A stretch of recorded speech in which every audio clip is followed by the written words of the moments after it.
BJP में अब रूठों को मनाने की कवायद शुरू हो चुकी है। जैसे ही पहली लिस्ट निकलती है उसके बाद जो दावेदार थे, जो लगातार क्यास लगाने में लगे थे कि अपने अपने विधानसभा क्षेत्र से उनको पार्टी की ओर से टिकट मिलेगा, लेकिन जिस तरह पहली लिस्ट निकली 41 दावेदारों के नामों का ऐलान हुआ, उसके बाद बगावत शुरू हो गई। इस बगावत को रोकने के लिए पार्टी की ओर से पदाधिकारियों को लगातार रूठों को मनाने के लिए भेजा जा रहा है। यूं कहें कि मान मनवार अब शुरू हो चुका है। नरपत सिंह राजवी के आवास पर प्रभारी अरुण सिंह पहुंचते हैं, 30 मिनट तक मुलाकात की जाती है और जो है उनको मनाने की कोशिश की जाती है। वहीं राजेंद्र राठौर जो नेता प्रतिपक्ष हैं, उनकी ओर से टोंक के उनियारा में जिस तरह विजय बैंसला को टिकट दिया गया, वहां पर राजेंद्र राठौर पहुंचते हैं और कहीं ना कहीं कार्यकर्ताओं को मनाने की कोशिश की जाती है। राजेंद्र राठौर के निकलते ही विजय बैंसला गो बैक के नारे लगने शुरू हो जाते हैं। हालांकि वहां टोंक के जो उनियारा से कार्यकर्ता है, उनकी ओर से पार्टी कार्यालय पर भी विरोध प्रदर्शन जाहिर किया गया था और जो है विजय बैंसला गो बैक के नारे लगाए गए थे। इसके साथ साथ ही सुजानगढ़ से एसटीएससी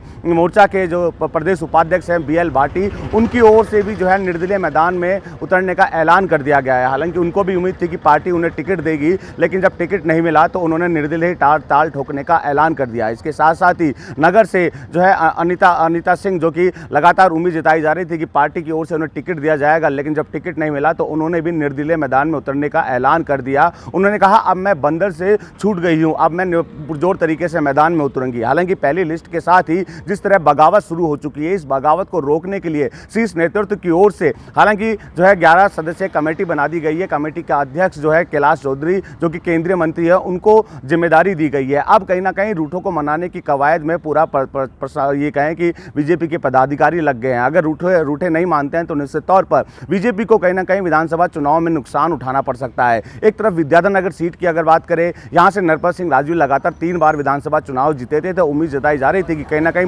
पार्टी का शीर्ष नेतृत्व, यूं कहें कि केंद्र सरकार उन पर विश्वास जताएगी और इस बार भी उन्हें टिकट देगी। लेकिन जब टिकट नहीं मिला तो उनके कार्यकर्ताओं की ओर से नाराजगी व्यक्त की गई। दिया कुमारी के खिलाफ भी पार्टी के कार्यकर्ताओं की ओर से नारेबाजी लगाई गई। इसके साथ साथ ही झोटवाड़ा विधानसभा क्षेत्र की अगर बात करें, वहां से राजपाल सिंह, जो कि कद्दावर नेता माने जा रहे थे, लगातार जनता का मन टटोलने की कोशिश उनकी ओर से की जा रही थी। लेकिन जब टिकट नहीं मिला और राज्यवर्धन सिंह को मैदान में उतारा गया, तो वहां पर भी यूं कहें कि झोटवाड़ा विधानसभा क्षेत्र में भी राज्यवर्धन सिंह राठौड़ के गो बैक के नारे लगे गए। हालांकि चर्चाओं का दौर इसलिए भी गर्म हो गया क्योंकि राजपाल सिंह शेखावत, जो कि वसुंधरा राजे गुट से आते हैं, और कई कार्यकर्ताओं ने तो ये भी कहा कि वसुंधरा राजे के समर्थक होने के कारण जो पार्टी का शीर्ष नेतृत्व है, उनकी ओर से उनका टिकट काटा गया। अब चूंकि विरोध के स्वर अलग अलग जिलों में साफ तौर पर तेज होते हुए नजर आ रहे हैं, सांसदों का भी विरोध जताया जा रहा है, चाहे वो बाबा बालकनाथ हो या देवजी पटेल हो, इनका भी विरोध साफ तौर पर देखने को मिल रहा है। ऐसे में पदाधिकारी अब मंथन करने में लगे हैं। जो है शीर्ष नेतृत्व को वापस मैदान में उतारा गया है ताकि इस मनमुटाव को खत्म किया जा सके। मनमुटाव खत्म करने को लेकर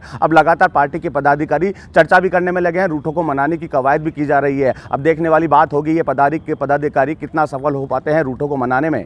वसंत पांडे, टीवी 9 जयपुर।